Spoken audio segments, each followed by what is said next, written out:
തദ്ദേശ സ്വയംഭരണ തെരഞ്ഞെടുപ്പ് UDF തിരിച്ചുവരവ് നടത്തിയപ്പോൾ NDA തിരുവനന്തപുരം കോർപ്പറേഷനിൽ ഞെട്ടിച്ചു. നില പരിങ്ങലിലായി LDF. തിരുവനന്തപുരം കോർപ്പറേഷനിലെ ഏറ്റവും പ്രായം കുറഞ്ഞ സ്ഥാനാർത്ഥിയായിരുന്ന UDFന്റെ വൈഷ്ണ സുരേഷിന്റെ വിജയമാണ് ആദ്യമായി പ്രഖ്യാപിക്കപ്പെട്ട ഫലങ്ങളിലൊന്ന്. വൈഷ്ണയുടെ വോട്ട് വെട്ടിമാറ്റാൻ ശ്രമിച്ചതിൽ പഴയ മേയർ ആര്യ രാജേന്ദ്രനാണ് മുമ്പിൽ നിന്നതെന്ന് ആരോപണമുയർന്നിരുന്നു. കൗൺസിലറായിരുന്ന അംശു വാമദേവനെ 397 വോട്ടുകൾക്കാണ് വൈഷ്ണ തോൽപ്പിച്ചത്.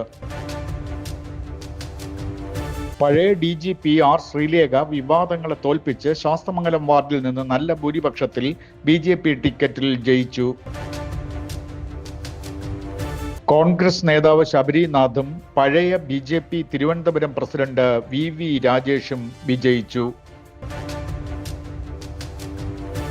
BJPക്ക് പാലക്കാടും പന്തളവും നഷ്ടപ്പെട്ടു. 6-ൽ 4 കോർപ്പറേഷനുകളിലും UDF മുന്നിലെത്തിയപ്പോൾ NDAയും LDFും ഓരോ കോർപ്പറേഷനുകളിൽ വിജയിച്ചു. സ്വർണ്ണക്കൊള്ളക്കേസിൽ ജയിലിലായ CPM നേതാവ് പത്മകുമാറിന്റെ വാർഡിൽ BJP സ്ഥാനാർത്ഥി ജയിച്ചപ്പോൾ മന്ത്രി സജി ചെറിയാന്റെ വാർഡിൽ CPM 3-ാം സ്ഥാനത്തെത്തി. തിരുവനന്തപുരത്ത് ചന്തവിള കോർപ്പറേഷൻ വാർഡിൽ BJP 2 വോട്ടിന് ജയിച്ചപ്പോൾ റീകൗണ്ടിംഗ് ആവശ്യപ്പെട്ടു UDFും LDFും. BJP ചന്തവിള നിലനിർത്തി. തിരുവനന്തപുരം മേയറുടെ പ്രവർത്തനങ്ങളും സ്വർണ്ണക്കൊള്ളയുമായിരുന്നു BJP തെരഞ്ഞെടുപ്പിൽ വിഷയമാക്കിയത്. ധാർഷ്ട്യത്തിന്റെ ഫലമാണ് CPM അനുഭവിക്കുന്നതെന്ന് UDF BJP നേതാക്കൾ ആദ്യ റൗണ്ടിൽ പ്രതികരിച്ചു.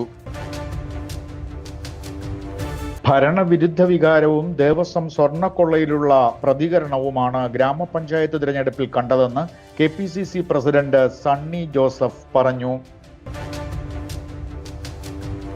ചലച്ചിത്രമേളയുടെ 30-ാം പതിപ്പിന് തിരുവനന്തപുരത്ത് തുടക്കമായി. 30 തിരികൾ തെളിച്ച് മന്ത്രി സജി ചെറിയാനും അടൂർ ഗോപാലകൃഷ്ണൻ ഉൾപ്പെടെയുള്ള പ്രഗത്ഭരും ചേർന്ന് ഉദ്ഘാടനം നിർവഹിച്ചു.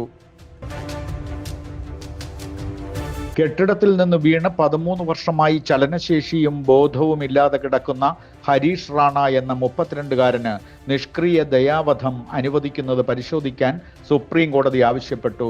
ഉത്തർപ്രദേശിലാണ് സംഭവം. കേന്ദ്ര വിവരാവകാശ കമ്മീഷണറായി മലയാളി മാധ്യമപ്രവർത്തകനായ PR രമേശ് നിയമിതനായി. ഓപ്പൺ മാഗസിൻ മാനേജിംഗ് എഡിറ്ററാണ് രമേശ്. ഈ വർഷത്തെ പത്മിനി വർക്കി പുരസ്കാരം മാനസികാരോഗ്യ വിദഗ്ധ ഡോക്ടർ ചിത്ര വിശ്വേശ്വരന് ലഭിച്ചു.